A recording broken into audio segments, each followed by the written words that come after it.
তিরমিজি শরীফের 3592 নম্বর হাদিস, আব্দুল্লাহ ইবনে ওমর রাদিয়াল্লাহু তাআলা আনহুমার বর্ণনা, তিনি বলেন, কুন্না নুসাল্লি মা'আন নবী সাল্লাল্লাহু আলাইহি ওয়াসাল্লাম, আমরা আল্লাহ নবীর সাথে সালাত আদায় করছিলাম।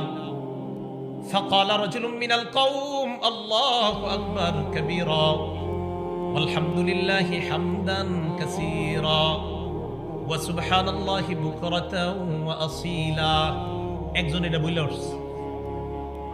নবীজি আমাদের দিকে তাকিয়ে বললেন, মানিল কাইলু কালিমাতান কাযা ওয়া কাযা, এই তিনটা বাক্য কে বলছে?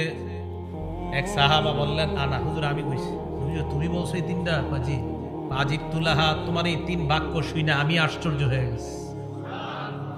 হুজুর আপনি আশ্চর্য কেন হয়েছেন?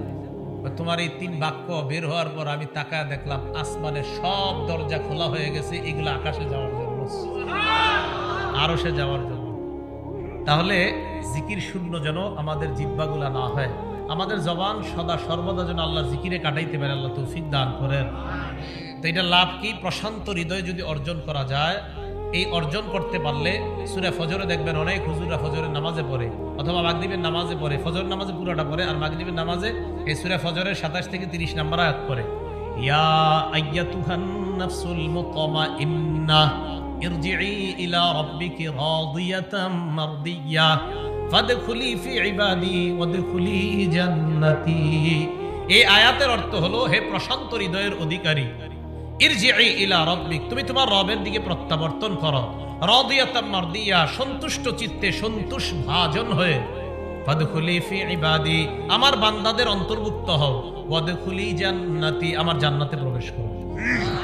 সাঈদ ইবনে জুবায়ের নবীর সাহাবা, উনি বলেন, আমি এই আয়াতটা নবীজির সামনে পড়লাম, তো নবীজির সাথে আবু বকর সিদ্দিক রাদিয়াল্লাহু তাআলা আনহু বসা। আদ-দুরুল মানসুরের মধ্যে আসছে 8 নম্বর খণ্ড 813 নম্বর পৃষ্ঠা, সেখানে আসছে যে আমি এই আয়াতটা নবীর সামনে পড়লাম, পড়ার পর আবু বকর সিদ্দিক বললেন, ইন্না হাযা হাসান, তুমি তো অনেক সুন্দর একটা আয়াত পড়ছো, সুবহানাল্লাহ।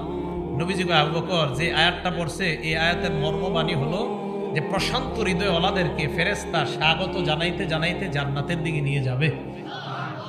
শেষ হয় নাই। আবু বকর, জানো আমার আশা, ইন্নাল মালাকা সায়াকুলু লাকা ইনদাল মাউত, ফেরেশতা তোমাকেও মরণের সময় এই বাক্যগুলা বলতে বলতেই তোমাকে নিয়ে যাবে। তাহলে প্রশান্ত হৃদয়ওয়ালাকে জান্নাতের দিকে স্বাগত জানাইতে জানাইতে নিয়ে যাবে। তাহলে কলব, এই কলব এটা হলো তাকওয়ার জায়গা, কলব হেদায়েতের জায়গা, কলব ঈমানের জায়গা।